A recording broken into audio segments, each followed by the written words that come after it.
Olá, filmmakers! Bem-vindo a mais uma videoaulas aqui do Ava Makers. Eu sou Bruno Valtarejo, certificado especialista da Blackmagic, e nessa aula a gente vai falar sobre os principais updates da aba de colorização da nova versão do DaVinci Resolve 15 e do 15.2. Vamos lá? Uma novidade que vocês vão encontrar no painel de Color é a adição do Media Pool a este painel. A gente tem Media Pool agora no modo de edição, Diffusion, Fairlight e também no modo de Color. Mas qual que é a vantagem de ter o Media Pool aqui em Color? Eu consigo puxar o item para uma timeline? Não, não consegue. Você não vai editar aqui dentro. A ideia é poder utilizar elementos dentro da composição da imagem. Então, por exemplo, eu já importei um arquivo aqui e eu importei direto pela aba de Color. Basta clicar com o botão direito e vir importar Media. E você pode importar diretamente por aqui, sem precisar ir para a aba de edição. E passando o mouse por cima, você consegue até ver o que acontece nesse vídeo. E se você quiser mesclar esse vídeo com o vídeo que você tem, basta arrastar aqui e ele aparece aqui dentro da sua composição. Mas ele não vai adicionar no resultado final. Se eu vim aqui em edição e eu der um play, não acontece nada ainda. O que eu preciso fazer? Eu preciso mesclar essas imagens de alguma maneira, utilizar aqui o sistema de nós para mesclar. Uma das maneiras, eu posso dar um Alt L e aqui no Alt L eu vou substituir esse item que ele criou. Eu não quero ele, então eu vou clicar aqui nessa linha, que também é um update, essa linha está um pouquinho diferente. E eu vou linkar com este elemento. Este nó agora eu posso deletar e pronto. Selecionei os dois, eles estão empilhados. Agora aqui, através do sistema de mesclagem do Node Layers, que o atalho é Alt L, basta eu passar o mouse por cima dos Blending Modes para eu ver o resultado da mistura. Esse resultado da mistura ao vivo também é um update. Se eu gostar de algum desses Blending Modes, basta eu selecionar ele, no caso vou aplicar aqui Multiply, e ele já vai fazer a mescla dessas duas camadas. Se eu acessar aqui, por exemplo, em edição, já consegue ver ali a mescla. Também poderia utilizar isso como um alpha, por exemplo. Eu poderia aqui remover esse Node Layer aqui, eu vou adicionar um novo nó convencional, vou acionar esse novo nó convencional no alpha dessa camada, a gente consegue ver como ele virou um recorte.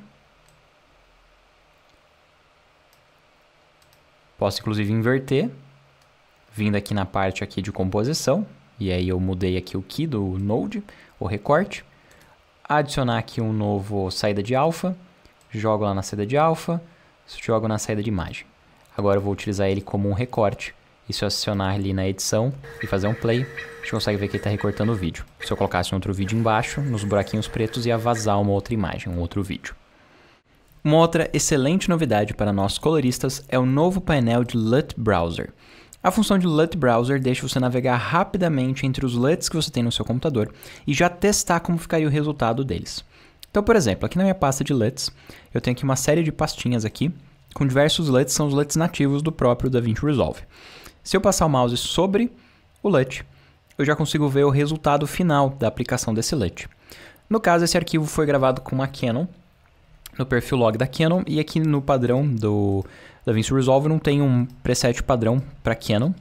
Então eu estou testando aqui outros presets que não são necessariamente os ideais para este clipe. Leve em consideração que a maioria dos LUTs são LUTs baseados numa câmera, então é legal ter o LUT para a câmera certa, para o perfil de cor dessa câmera e assim por diante. Mas já dá para a gente ter uma noção de como ficaria o resultado, simplesmente passando o mouse em cima. Se encontrar algo que você gosta, basta você dar um duplo clique e ele vai acionar e aplicar naquele nó. Inclusive, o preview é baseado no nó selecionado. Então, se você já tiver alguns nós diferentes na sua estrutura de nodes, de tratamento de cor, ele vai mostrar o preview de acordo com a aplicação do LUT no nó selecionado. Então, tome cuidado a ordem que você vai escolher os nós. Geralmente é legal colocar esses nodes como o último nó, caso aconteça algum tipo de transformação de cor que estoure os elementos de cor ou tenha algum tipo de problema técnico, você vai retocar, vai ajustar nos nós anteriores ao do LUT. Se você quiser adicionar outros LUTs, você vai ter que acessar aqui Project Settings, Color Management. Aqui para baixo você tem Open LUT Folder e você salva aqui dentro os LUTs que você quiser. Qualquer formato de LUT mais recorrente, como Cub, LUT, Look, tudo é suportado aqui pelo DaVinci Resolve. Você pode salvar a sua estrutura de pastas aqui e ele vai respeitar essa estrutura de pastas dentro do Resolve. Você consegue ver como é um espelhamento igual da estrutura de pastas. Se tiver uma série de LUTs que você usa mais, você pode favoritar. Para favoritar, basta clicar aqui nessa flechinha e aí ele vai aparecer também dentro de favoritos. A gente consegue ver que eu já tenho 2 favoritos aqui. E uma coisa legal desses favoritos é que eles também aparecem direto no nó. Se você clicar com o botão direito no nó, você vai encontrar aqui nas opções de LUTs, Favorite LUTs, ou LUTs favoritos, e aparece os LUTs que você favoritou ali. Então você pode tanto aplicar pelo painel de LUT, como diretamente pelos nós, vindo aqui nos favoritos. Uma outra função nova, aqui dentro da galeria, é a opção de Timeline. Aqui em Timeline, você pode selecionar entre as timelines que existam dentro do seu projeto, e daí vai aparecer todos os clipes dessa timeline em lista. Então imagine que você está colorindo e você quer reutilizar como aparência a aparência de um outro clipe da sua timeline. Então eu vou, por exemplo, vir aqui em outro clipe, e baseado nesse clipe, eu gostaria de puxar a cor deste clipe. Basta eu encontrar ele aqui, clicar com o botão do meio do mouse para copiar. Ou, se eu só quero comparar, eu posso clicar nele e abrir aqui a opção de Wipe. E eu comparo facilmente com este outro clipe. Posso, inclusive, utilizar aqui essa opção de Resize em Reference Size para mover aqui o posicionamento da referência. E assim ficar mais legal para eu conseguir comparar os níveis de contraste. Poderia também aplicar... Após esse nó, uma coisa que você tem que tomar cuidado, quando você vai copiar a aparência de cor clicando com o botão do meio do mouse, ele substitui totalmente. Mas ele pode estar após esse. Clicando com o botão direito, você vai colocar aqui, ó, Display Node Graph, e você pode arrastar aqui e colocar após. Assim eu puxo o nó aqui para junto com os outros tratamentos de cor que eu fiz. Então essa é uma ótima maneira, através desse painel, de você encontrar cores dessa timeline e de outras timelines, de aplicar rapidamente, de fazer comparações e de adicionar a sua estrutura de nós. O trabalho com recorte HSL também ficou mais inteligente nessa nova versão. Se você selecionar aqui o HSL, você vê que agora o rio, saturação e luminância podem ser editados com o mouse, que era muito óbvio, não sei porque ainda não tinha antes. Mas basicamente você vem com o mouse aqui, clica e arrasta para determinar uma área de seleção. Com a mãozinha no centro, você pode mover essa área. Se você quiser que essa área tenha uma propagação suave, segura o Alt, clica e arrasta e ele fica mais suave. Se você quiser ver o recorte que você fez, como antes, você clica aqui na varinha mágica e eu consigo ver o recorte que eu gerei. O que eu estou tentando fazer aqui é procurar o recorte baseado aqui nessa neblina. Imagina que eu queira selecionar essa neblina e fazer aqui um leve desfoque ou algo do tipo. Eu vou marcar a parte só mais clara da neblina, que é o que está mais ao fundo. Então eu vou diminuir também aqui as áreas de sombra, clico e arrasto. E para deixar mais suave, Alt, clica e arrasta. Eu falo Alt porque eu estou no Windows, se estiver no Mac vai ser o Option. Muito bem, se você quiser ver o resultado do recorte de uma maneira mais agressiva, clique aqui em cima neste botão, daí você consegue ver aqui em preto e branco. A gente consegue ver que sempre tem esses ruidinhos, isso é característica convencional quando você está gerando uma máscara. Se quiser melhorar esse ruidinho, você pode vir aqui nas opções de acabamento, que também receberam novidades. Você vê que agora tem o menu 1 e o menu 2, do Mate Finesse. No 1 você tem opções que a gente já conhecia, como o Denoiser, que é para limpar ruído, Clean Black, Clean White, vai limpar manchas nas áreas mais escuras e nas áreas mais claras. Blur é o desfoque. E o In-Out é para entrar mais a máscara, encolher ou aumentar. Negativo ele encolhe, positivo ele aumenta. Porém, se você ainda tiver pequenas manchinhas, pequenas bolinhas que estão difíceis de recortar, você pode vir no menu 2. Onde você tem que ir primeiro aqui os modos. Então você vai determinar se você quer encolher as imperfeições, você quer aumentar. Então você vai tipo aumentar a máscara ou encolher a máscara. Você quer abrir buracos ou fechar buracos.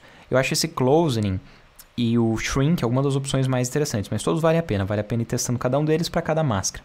Você só pode utilizar um por vez nessa versão, ainda não tem opções de você colocar mais de uma interação destas opções de acabamento de máscara, mas com uma já deve dar para fazer a maioria dos retoques.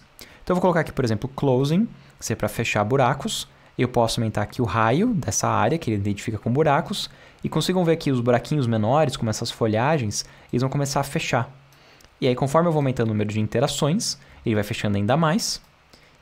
E aí eu tenho aqui um Black Clip e um White Clip, que é para comer mais os pixels que estão quase totalmente brancos ou quase totalmente pretos, para fazer o final do acabamento ali de recorte. Então, basicamente o que a gente consegue ver aqui é que esses buraquinhos menores, você consegue facilmente ir fechando utilizando esse controle. No caso aqui da árvore, a gente não quer estar estragando nossa máscara. Mas imagine você está fazendo, por exemplo, um ajuste de pele. Algumas bolinhas dos poros estão ficando sem seleção. Você vai utilizar essa opção de Closing e vai ir fechando aqui os buraquinhos da pele que você não gostaria. Nessa versão, há um novo tipo especial de Node que pode ser utilizado em vários clipes de uma vez só. Na verdade, é o tipo de coisa que já existia antes você utilizando o sistema de grupos. Eu poderia agrupar um número de clipes e fazer um tratamento de cor em todos eles. Porém, o grupo acontece numa ordem diferente do clipe convencional. Por exemplo, aqui eu tenho o tratamento da timeline e depois o clipe. Em compensação, Se eu selecionar aqui um grupo,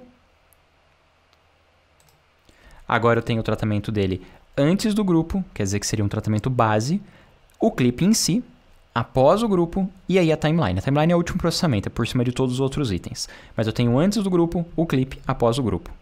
E daí eu posso fazer o tratamento de cor após o clipe. Mas imagine que eu tenho, no meio da minha etapa de processo de tratamento de cor, um nó no centro. Tipo, eu tenho no meio do clipe vários tratamentos de cor, o tratamento primário, o tratamento secundário, um efeito de redução de ruído, e entre eles eu estou aplicando, por exemplo, um LUT, ou algum outro tipo de tratamento que é global entre todos esses clipes, mas que não é necessariamente após o ajuste de cor de clipe, e sim entre essas opções.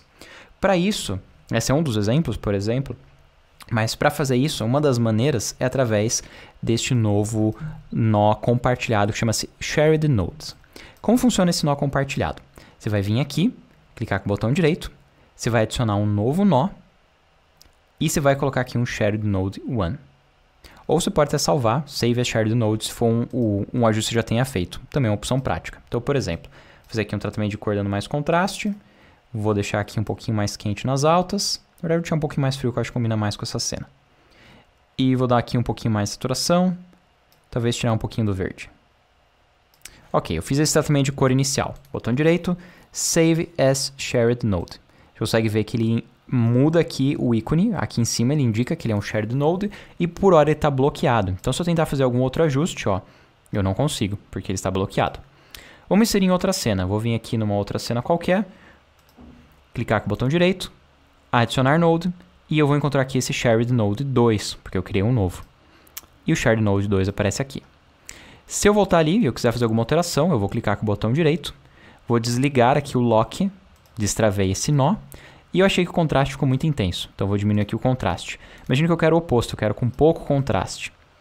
E aí eu quero um pouco mais azul do que eu tinha feito inicialmente, e pronto. Quando eu acessar o outro clipe, ele já recebeu o mesmo ajuste. Tudo que eu alterar neste nó, e agora que ele está desbloqueado eu posso alterar por essa camada também, vai se propagar nos demais clipes que recebem também este nó. Então é uma maneira muito prática de você compartilhar nós entre camadas. Perceba que se você desabilitar este nó, ele vai desabilitar naquele clipe e no outro clipe também, porque ele é compartilhado. Se você quiser que ele mude as configurações ou habilite e desabilite somente em um clipe e não em todos, você vai ter que desligar a opção do compartilhamento. Você clica com o botão direito e escolhe a opção de converter para um corretor. Ele deixa de ser um nó compartilhado e agora eu posso fazer as configurações que eu quiser nele. Então, a princípio, ele puxava as informações do compartilhamento, aí eu converti para um nó convencional e eu posso customizar de maneira independente. Agora esse eu posso ligar, desligar, fazer o que eu quiser, que não vai mais afetar o outro nó. Uma outra opção que eu poderia ter feito também era simplesmente deletar esse Shared Node, mas ele vai deletar o color que existia no nó também. Se você quiser deletar de fato com color, simplesmente botão direito e deletar. Se você só quiser converter para que você possa editar de maneira não compartilhada, aí botão direito e converter para corretor. Se você trabalha com colorização, provavelmente você vai aproveitar muito dessas novidades, tem muita coisa legal que vai acelerar o nosso workflow de trabalho. Se você gostou e quiser aprender sobre as outras atualizações, fique de olho nas próximas aulas e também dê uma olhada no nosso catálogo de cursos lá no portal AvaMakers. Eu encontro vocês lá e até mais!